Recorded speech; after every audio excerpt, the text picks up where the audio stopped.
जादुई कहानी। आज हम आपको एक ऐसी मछली के बारे में बताने जा रहे हैं जो एक जादुई मछली है। तो आगे चलते हैं, सुनते हैं इस कहानी को।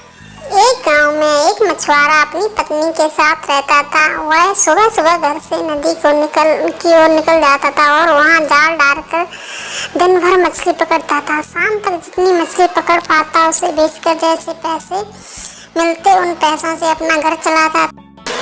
आमदनी अधिक नहीं होती क्योंकि वह ढेर सारी मछलियाँ फंसती थी तो कभी बहुत ही कम। जैसे जैसे उसके घर दिन गुजर रहे थे इस पर भी वह संतुष्ट था और सुख चैन से अपना जीवन व्यतीत कर रहा था। लेकिन उसकी पत्नी चालाक थी। वह चाहे कितने भी पैसे घर लेकर आए वह कभी खुश नहीं होती और उसे उलाहना दिया करती थी। मछुआरा ज्यादा मेहनत कर अधिक से अधिक पैसे कमाकर उसे खुश रखने की कोशिश करता था लेकिन कभी उसे खुश नहीं कर पाता था।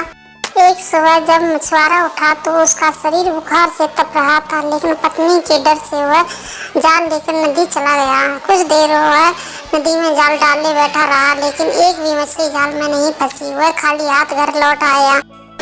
तभी उसे कुछ जाल में भारी सा प्रतीत हुआ। वह खुश हो गया कि शायद कोई बड़ी मछली फंस गई। उसने जल्दी जल्दी जाल खींचा। जाल में से एक सुनहरी मछली फंसी हुई थी। मछुआरे ने इतनी सुंदर मछली पहली बार देखी। वह उसे हाथ में लेकर निहारने लगा। तभी वह मछली बोल पड़ी, मछुआरे भाई, मैं इस नदी की रानी हूँ, मुझ पर दया करो, मुझे छोड़ दो। तो मुझे छोड़ दोगे तो मैं तुम्हारी हर इच्छा पूरी करूँगी। मछुआरे को मछली पर दया आ गई। उसने वापस नदी के पानी में छोड़ दिया और घर वापस आ गया। घर में पत्नी उसे फिर खाली हाथ लौटा देख उत्पात मचा दिया। मछुआरे ने उसे किसी तरह शांत किया। सुनहरी जादुई मछली की बात बताई। सारी बात जानकर उसकी पत्नी भड़क गई कि जब जादुई मछली हर इच्छा पूरी करने के तैयार थी तो तुमने कुछ मांगा क्यों नहीं। उसने जबरदस्ती मछुआरे को नदी भेजा और जादुई मछली से खाने पीने का सामान मंगवा कर लाने को कहा। मछुआरा नदी पर पहुंचा और किनारे खड़े होकर जोर जोर से चिल्लाया, मछली रानी बाहर तो आओ, मेरी एक विनती सुन लो। कुछ ही देर में नदी के पानी में हलचल हुई और सुनहरी जादुई मछली पानी के ऊपर आ गई। क्या बात है मछुआरे भाई, मुझे क्यों बुलाया। मछली बोली, मछली रानी, आज घर खाने का कुछ सामान नहीं है। मैं और मेरी पत्नी दोनों भूखे हैं। क्या तुम मुझे खाने का कुछ सामान दे सकती हो।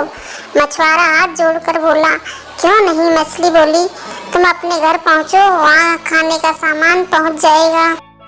मछुआरे ने घर वापस आकर की राह पकड़ ली। जब वह घर पहुंचा तो देखा दरवाजे पर खाने पीने का ढेर सारी चीजें रखी हुई हैं। उसने आवाज लगाकर अपनी पत्नी को बुलाया और वे सारी चीजें दिखाई। उसकी पत्नी खुश हो गई और सारी चीजें घर के अंदर रखने के बाद मछुआरा बैठा ही था कि पत्नी बोली, तुम भी क्या बस खाने पीने की चीजें ही मंगवा कर लाई। सुंदर वस्त्र और कीमती आभूषण भी तो मांगने चाहिए था। अभी भी जाओ और जादुई मछली से जाकर वस्त्र और आभूषण मांगो। मछुआरे को बार बार जाकर मछली से चीजें मांगना ठीक नहीं लगा। वह बोला, अभी तो इतना सारा खाने का सामान मांग कर लाया हूँ, हमारी खाने की जरूरतें तो पूरी हो गई, कपड़े और आभूषण फिर कभी मांग लूंगा। ये सुनना था कि पत्नी ने सासमान सिर पर उठा लिया। मछुआरा मन मानकर फिर नदी की ओर चल पड़ा। वहां जाकर उसने फिर से मछली को पुकारा, मछली रानी जरा बाहर तो आओ। मछली पानी के ऊपर आ गई। मछुआरा हिचकते हुए बोले, क्या बताऊं मछली रानी, पत्नी सुंदर कपड़े और आभूषण मांग रही है, क्या तुम उसकी इस मांग को पूरा कर सकती हो। उसकी इच्छा पूरी होगी, जाओ लौट जाओ। इतना कहकर मछली पानी में चली गई। मछुआरा जब घर पहुंचा तो देखा कि उसकी पत्नी ने नए कपड़े और आभूषण पहने घर बैठी हुई थी। मछुआरे को देखते ही वह खुशी से झूम उठी। अपने नए कपड़े और आभूषण दिखाते हुए बोली, सुनो जी, मैं इन कपड़ों में और आभूषणों में किसी रानी से कम नहीं लग रही हूँ। ऐसे मैं झोंपड़ी में रहना है, कहाँ शोभा देता है। तुम ऐसा करो कि कल सुबह जादुई मछली से एक महल मांग लेना। मछुआरा क्या कहता है, कलह के डर से वह चुप रह जाता है।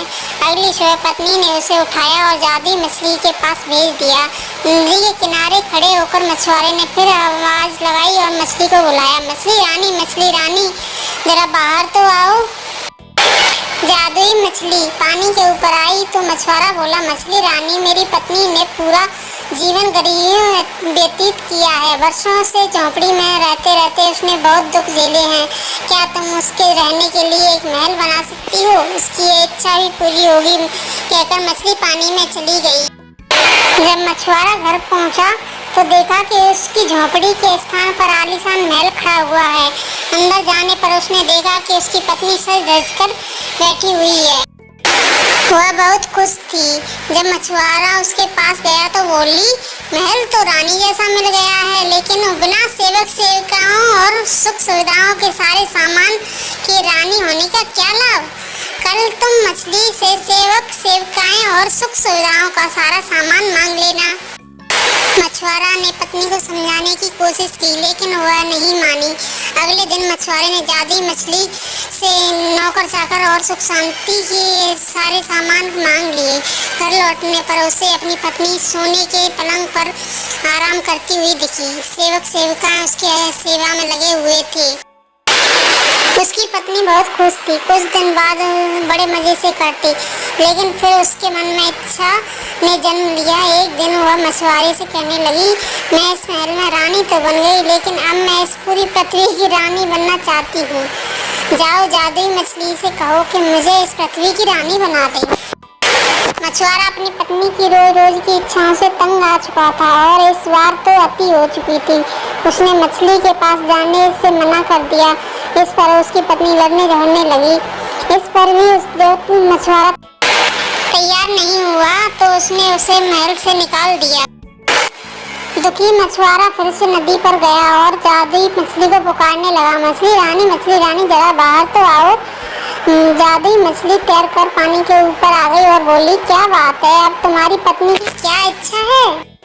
मछुआरा बोला, अब तक मैं हर बार अपनी पत्नी की इच्छा लेकर तुम्हारे पास आया करता था, आज अपनी इच्छा लेकर आया हूँ, कहो क्या चाहते हो? मछली, मैं चाहता हूँ कि तुमने अब तक हमें जो भी दिया है सब वापस ले लो। एक बात मुझे समझ आ गई कि इच्छाओं का कोई अंत नहीं होता है। तुम जितना देती जाओगी मेरी पत्नी उतना मांगती रहेगी। वह कभी संतुष्ट नहीं होगी और बिना संतुष्ट हुए वह कभी खुश नहीं रह पाएगी। मछली बोली, तुम्हारी इच्छा यह भी पूरी होगी, और वह पानी में चली गई। मछुआरा जब अपने घर पहुंचा तो महल गायब हो चुका था। उसके स्थान पर उसकी झोंपड़ी आ गई थी। अंदर जाने पर उसे कटे फटे पुराने कपड़े पहनों में अपनी पत्नी दिखाई दी। मछुआरे को देखकर वह रोना पीटना शुरू कर दी, मचाने लगी कि महल, धन दौलत, सेवक सेविकाएं, आभूषण कुछ भी न रहा। मछुआरे ने उससे कहा कि अपनी आंखों पर पड़ा लोभ का पर्दा हटाओ, जो तुम्हें इस गरीबी में ही सुख नजर आएगा। जितना लालच करोगी उतना ही लालच बढ़ेगा, इसलिए जीवन में जो है उसमें संतुष्ट रहना सीखो। मैं अपनी मेहनत में से जो भी रूखी सूखी लाऊं उसे सुख रहने को तैयार हो तो मेरे साथ रहो, नहीं तो मैं जाल लेकर जा रहा हूँ। पत्नी अकेले कैसे रहती? उसे एहसास हुआ कि वह लालच में अंधी हो गई थी। उसने अपने पति को बहुत दुख दिए। वह मछुआरे से क्षमा मांगने लगी। उसके बाद वह जीवन में जो मिला उसमें अपने पति के साथ संतुष्ट रहने लगी। एक अच्छी सीख देने वाली कहानी। लालच का कोई अंत नहीं है। जो लालच में अंधा हो जाता है वह जीवन में कभी सुखी नहीं रह सकता।